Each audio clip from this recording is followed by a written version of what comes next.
Good morning students. இந்த வீடியோவில் நம்ம எதை பற்றி பார்க்க போகிறோம் அப்படின்னு பார்த்தீங்கன்னா, இப்போ நம்ம ஸ்கூலில் நடக்க போகிற ஸ்டூடெண்ட் பார்லிமெண்ட் எலெக்ஷனில் எப்படி மாணவர்களாகிய நாம் ஓட்டு போடுறது அப்படின்றத பற்றி பார்க்க போகிறோம்.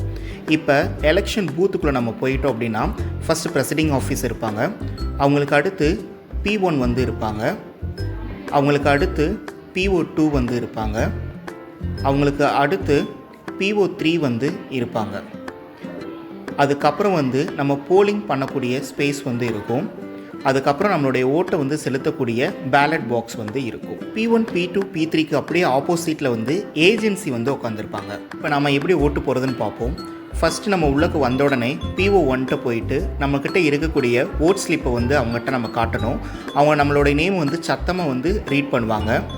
அவங்ககிட்ட என்ட்ரி பண்ணதுக்கப்புறம் நம்ம நெக்ஸ்ட் PO2 கிட்ட போகணும். PO2 போயிட்டு நம்ம இன்க்கு அவங்க கையில் வாங்கணும். ஸோ அதுதான் நம்ம ஓட்டு போடுறதுக்கு உண்டான அடையாளம். அது முடித்ததுக்கப்புறம் PO3 கிட்ட நம்ம மூவ் ஆகணும். PO3 போயிட்டு ஓட் ஸ்லிப் கொடுப்பாங்க.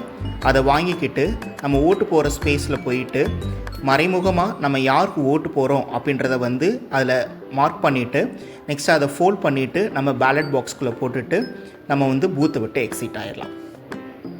நம்ம ஓட்டு போட்டதுக்கு பின்னாடி யாராவது நம்மக்கிட்ட யாருக்கு ஓட்டு போட்டீங்க அப்படின்னு கேட்டால் நம்ம அதை சொல்லவே கூடாது. ஸோ இது நம்மளுடைய கடமை.